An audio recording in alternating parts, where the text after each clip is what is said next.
자, 이번 시간에는 독해 문제 풀이 방법을 먼저 한번 보도록 해볼게요. 자, 첫 번째 여러분들이 봐줘야 될 게 뭐 있어? 첫 번째로 생각을 해줘야 된다면 이건 오답 종류도 마찬가지야. 첫 번째, 그러면 각 문제마다 풀이 방법을 아는지를 먼저 생각을 해봐야 되는 거야. 자, 주제 제목 문제는 어디를 봐야 된다라고 하는 게 있고, 빈칸은 어디를 봐서 어떻게 풀어야 된다라고 하는 게 있겠지. 근데 여러분들은 독해에서 먼저 보는 게 무엇이야? 자꾸 해석에다만 의존을 한단 말이야. 그러니까 그 부분은 안 된다는 거야. 첫 번째 해석에다가 의존하면 안 돼. 각각 문제들마다 어떻게 풀어야 되는지 풀 방법을 먼저 알고 그 다음에 어떻게. 예를 들어서 그룹화할 필요성들이 있어. 자, 첫 번째 그룹화할 수 있는 게 주제, 제목 이런 것들에 대한 것들이 뭐야? 주제, 제목, 요지, 주장. 이것은 핵심이 있다라고 하는 것들이 공통사항이 있단 말이야. 그러면 핵심이 있는 문제들은 어떻게 봐야지 될까라고 하는 것들이 있어. 그러면 핵심이 있는 문제들은 어떻게 봐야지 될 필요성이 있어. 핵심이 있다는 것은 어떤 거에 대한 강조를 하겠다는 거야. 그러면 이 강조의 표현의 방식이 무엇이 있겠느냐라고 하는 거지. 어떤 거야? 결론을 내비칠 수 있겠고, 예시를 들 수도 있겠고, 그러겠지? 그 다음에 인과성을 따질 수도 있겠다라는 거. 그러니까 여러 가지들이 있어. 그러면 여러분이 먼저 뭘 봐야 돼? 강조의 표현들이 무엇이냐? 그러면 지금 여기서 나온 것들은 뭐야? 연결사들이 해당될 수 있다는 거야. 그러면 이 연결사라는 것은 뭐를 요구할 수 있냐라고 한다면 글의 흐름을 결정할 수 있어. 글의 흐름을 어떻게 바꿔나갈 수 있겠다라고 하는 것들을 이 연결사가 담당을 할 수 있기 때문에 연결사를 많이 봐야 된다라고 하는 거야. 꼭 조심해야 될 게 있어. 연결사가 나왔으니까 연결사 봐야지. 안 된다는 거야. 그럼 연결사가 5개 나오면 어떻게 하는 거야? 어떤 걸 봐야 될지 모른단 말이야. 그 이유는 연결사가 어떻게 글을 흘러가는 것을 담당한다라고 했기 때문에 어디에다가 중심을 두겠구나. 이런 연결사 나오면 뒤에 어떤 내용이 나오고 또 이게 나오면 어떻게 나오고 그 다음에 또 어떻게 나오니까 어떤 부분이 핵심이 될 수 있겠네? 라고 하는 걸 알 수가 있겠지. 근데 막연하게 그냥 어떤 선생님들이나 다른 누군가가 말하는 게 연결사 봐 라고 한다면 그냥 여러분들은 연결사만 꽂힌 거야. 어떤 문제든지 다 뭐에만 본다는 거야? 연결사만 본다는 거야. 그러면 여러분들은 맞출 수가 없는다는 거야. 왜? 글 파악을 못했기 때문에 그렇다는 거야. 연결사를 왜 본다고? 글의 흐름을 담당하기 때문에 글의 핵심이 어디에 있는지를 알 수 있겠다라고 하는 거야. 그러면 핵심이 어디에 있는지 모르잖아. 처음에 있을 수도 있고 중간에 있을 수도 있고 마지막에 또는 전체를 봐야지 될 부분도 있겠지. 선생님 책에다 써놓은 것들 중에서 글은 어떤 글이냐에 따라 다를 수 있단 말이야. 논설문인지 설명문인지 기행문인지 여러 가지에 따라서 이게 달라질 수 있으니까 그 부분들을 여러분들이 봐주면 되겠다는 거야. 그러면 주제, 제목이나 이런 등등의 요지, 주장 이런 것들은 핵심이 있을 수 있으니까 핵심이 될 수 있는 거를 어디를 봐야 된다라고 하는 게 있을 것이다 라고 하는 거야. 그 다음에 이제 두 번째는 또 뭐가 있어? 빈칸, 순서, 삽입 문제들이 있지 않겠습니까? 그러면 이 문제들은 어떻게 푸냐라는 거야. 이 부분들은 보통 글의 흐름이 어떻게 되느냐, 이거를 가지고 따지는 거거든. 글의 흐름이 어떻게 되냐라고 보면 이 글의 흐름은 또 다시 보면 인과성을 따진다는 거야. 그러면 여러분들이 봤었을 때 이걸 인과성으로 접근을 해줘야 되는데 그냥 단순하게 해석만 하게 되면 문제를 틀려버리게 된다는 거지. 자, 빈칸은 뭐야? 원인에다가 밑줄을 쳤어. 그럼 뭘 보면 알 수 있어? 결과를 보면 원인을 알 수 있고 빈칸이 결과였어. 그러면 원인을 보면 결과를 알 수 있겠지. 그러니까 원인을 보면 결과를 아느냐? 결과를 보고 원인을 아느냐? 그러면 원인 아니면 결과에다가 밑줄을 빈칸을 쳤으면 그 부분이 어떻게 되는지 이렇게 알 수 있다라고 하는 거야. 빈칸 추론이라는 건 뭐야? 빈칸을 논리적으로 추측하겠다는 거야. 그럼 어떻게 논리는 뭐라는 소리야? 단서, 이게 있다는 소리야. 어딘가에 반드시 단서가 있을 수밖에 없다는 거지. 그러면 그거를 어떤 예시와 또는 비유 이렇게 들을 때도 있으니까 그런 부분들을 또 참고를 해줘야 된다는 거야. 순서도 마찬가지야. 인과성이야. 이런 내용이 나오면 뒤에 어떤 내용이 나오겠다라고 하는 게 있겠지. 지금 여기서 보면 글의 흐름, 여기도 글의 흐름이지. 그러니까 글의 흐름을 보면서 여러분들이 공부를 해야지 되는 거지. 그냥 막연하게 연결사 보니까 무조건 이렇게 되면은 여러분들은 논리력도 안 되고, 논리력이 돼야 이 영어나 국어들을 알 수 있고 정복할 수가 있는데 여러분들 그게 안 되면은 다 무너지게 돼 있다는 소리야. 자, 삽입도 마찬가지야. 이거 다음에 뒤에 이렇게 나왔어. 논리가 안 맞는데? 인과성이 안 되는데? 그러면 그 사이에 들어가야 되겠지. 그 제시해주는 문장이 그 사이에 들어갈 문장이다. 그럼 이것도 뭘 보는 거야? 인과성을 본다는 거지. 그러면 이런 문제들은 인과성을 따지는 것이 될 수 있겠다라고 하는 거야. 그런데 여기서 이제 세 번째 흐름이 문제가 있잖아.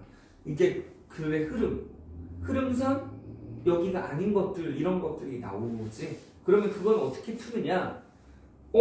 글의 흐름이니까 인과성 아닙니까? 라고 얘기를 할 수도 있겠단 말이야. 하지만 조심해야 될 게 있어.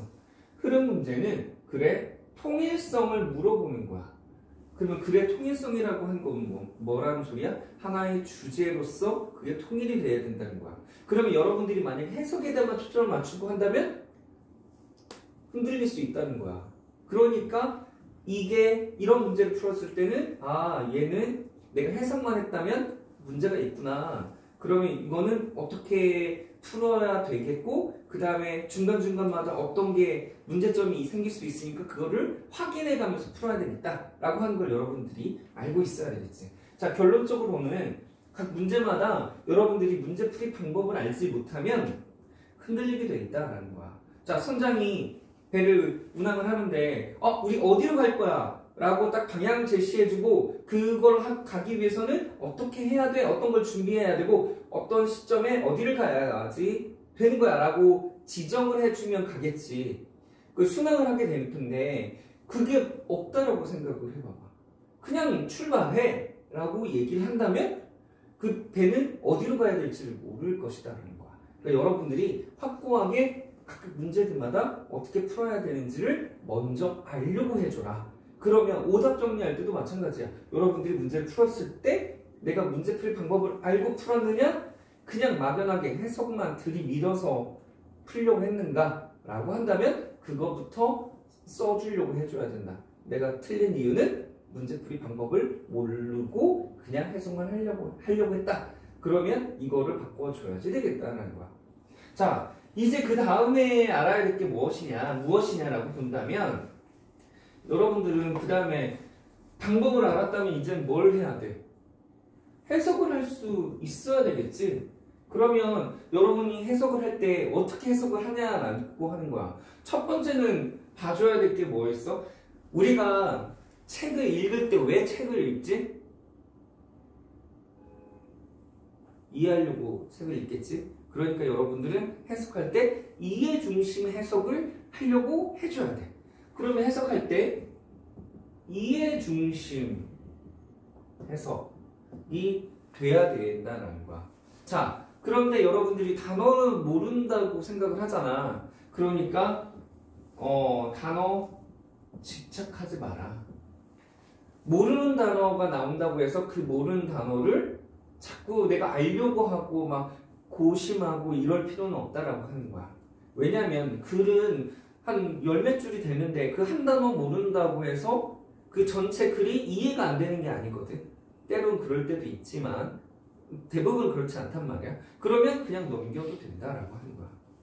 자, 그렇게 할 때 이런 식으로 해석할 때는 여러분들이 또 직독직해를 꼭 해줘야 돼. 직독직해식으로. 자, 영어는 특징이 있어. 무슨 특징이 있어? 중요한 말은 무조건 맨 앞에 쓴다라고 생각하는 거야. 그러면 중요한 건 어디에 있을 것 같아? 앞에 있겠지. 그러면 하고자 하는 말이 다 끝났어. 그러면 뒤에는 수식어가 나올 것이다라는 거야. 형용사나 부사 모르면 제껴도 될 가능성이 크다는 거야. 어떨 때는 형용사나 부사가 중심 내용이 될 때도 있지만 대부분은 그렇지 않을 때가 있어. 하고자 하는 말은 어떤 행위자가 어떤 행위를 했어. 근데 궁금하면 목적어까지 나오면 거의 글은 완성된다 라고 보면 돼. 그래서 여러분이 해석할 때 즉독즉해식 이거를 해줘야 돼. 그 다음에 이제는 문제풀이 방법은 여기까지 하면 돼. 근데 여기서 이제 세 번째가 나오는 거거든. 자, 세 번째는 뭐가 나오겠어? 여러분의 독해력이 나오겠지. 자, 독해력이 할 때는 우리가 뭘 생각을 해줘야 돼? 배경 지식이 필요하잖아. 그러니까 여기서는 배경 지식이 필요하니까 여러분들은 뭘 해야 돼? 책을 읽어야 된다라고 하는 거야. 그러니까 배경 지식이라고 하는 것은 상식이잖아. 그러면 상식의 방법은 책도 있을 수도 있고 아니면 어떤 뉴스 같은 게 있을 수도 있고 특히나 이게 조금 더 중요한데 역사 소설이 될 수도 있고 아니면 TV에 나오는 뭐 벌거벗은 한국사, 벌거벗은 세계사 이런 것들이 되게 중요하단 말이에요. 왜 그러냐면 그거는 이러해서 이러했고 그렇기 때문에 이런 결과가 나왔다라고 하는 것들을 과거의 일이니까 어떻게 되는 거야? 딱 순차적으로 이래서 이렇구나라는 것이 밝혀졌지. 그러니까 논리적이다라는 말이야. 그러면서 논리화도 하나 알 수 있고 그 다음에 이제 배경 지식도 알 수 있어. 왜냐하면 역사는 사회, 정치, 경제, 문화적인 걸 한단 말이야. 그러면 정치와 경제적인 게 함께 이어져서 이렇게 됐구나. 문화도 이렇게 해서 발달을 했고 뭐도 그러니까 상호 네트워크가 돼서 연결고리를 여러분들이 한꺼번에 이어나갈 수 있기 때문에 그렇다라고 보면 되겠어요. 자, 그 다음에 이제 배경 지식도 있을 수 있는데 그 다음에 또 뭐가 있어야 돼, 여러분들이? 논리력이 있어야 돼. 논리력이라고 하는 것은 또 인과성이 있을 수 있거든. 그러면 여러분들이 아까 여기에서 말했었던 부분 있잖아. 그 문제문이나 풀이 방법들 얘기했었을 때 그때 뭘 따졌어? 인과성을 많이 따져야 된다고 했었지. 그러면서 자연스럽게 여기 나올 수 있겠다는 거야. 그 다음에 이제 또 한 가지 볼 수 있는 게 뭐냐면 비유를 많이 든단 말이야. 그러면 여러분이 생각했을 때 이 비유가 지금 무엇을 말을 하네. 이게 좀 난이도가 있어. 어떤 하나의 사례를 들고 뭘 얘기를 했어. 그러면 그 사례는 어떤 의미를 말하는구나. 그러니까 여기에서도 어떤 의미를 말하는 거겠구나 라고 하는 그 비유를 말한다는 것을 여러분이 눈치채줘야 된다는 거야. 그게 바로 독해력을 쌓아가는 방법들이 될 수 있겠다는 거야. 자, 이렇게 독해력을 하기 위해서도 아까 배경 지식도 있고 논리적 이렇게 있었는데 더욱더 중요한 건 뭐냐? 글의 흐름. 이게 제일 중요해. 글의 흐름을 알게 되면 여러분들이 인과성도 알게 되고 그러면서 논리력도 높아지고 그래서 독해력이 커진다라고 하는 거야. 거기에다가 그냥 영어 알파벳만 덧붙이면 된 거라는 말이야. 영어는 알파벳을 가장을 했지만 결국엔 국어 싸움이야. 그런데 국어와 영어는 조금 물어보는 게 달라.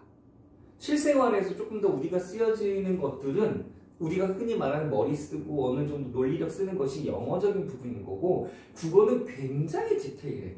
그런 파트들도 있고 특히나 이제 화작문 거기 부분에서 이제 매체 부분에 있어서는 뭐 뉴스나 인터뷰 나오는 것들, 기자들이 나왔을 때 이게 사회 지금 우리 실생활하고 되게 밀접하게 관련이 있기도 하지만 그 외에 다른 것들은 이제 비문학적인 부분은 너무 난해하게 가고 그 다음 문학적인 거는 알지 못하면 그게 또 안 되고 이렇잖아. 그런데 지금 영어에서의 독해는 어느 정도의 독해력도 있어야 되고 상식도 있어야 되지만 일반적인 것은 사고력적인 부분들을 많이 요구하거든. 그러니까 실생활적인 부분들에서 이 정도의 사고력은 어느 정도 겸비가 되어야 사람들과의 소통이 될 수 있겠다라고 하는 거를 알 수가 있으니까 여러분들이 공부를 할 때 영어 공부할 때 영어라는 생각을 먼저 하지 말고 국어적인 부분이다라고 생각을 하고 해주는 게 좋아. 특히나 이 부분 할 때 해석본이 나오지 그 해석본을 많이 보길 바란다라는 거야. 그러니까 영어 문제를 영어만 계속 보게 되면 여러분들이 이건 영어 시험이지만 국어적인 부분이 많이 있다고 했잖아. 그러니까 해석본을 보면서 아 그래 구성이 어떻게 되고 어떻게 이어져 나가는구나. 그리고 이게 왜 빈칸이 나오고 순서가 나오고 왜 이게 핵심이 되는지를 여러분들이 해석본적인 부분들을 먼저 참고를 해주면 되겠다. 이게 여러분들 독해 문제를 풀어가는 방법이니까 이 부분을 꼭 활용해서 보기를 바랍니다. 오늘의 영상은 여기까지 하도록 할게요.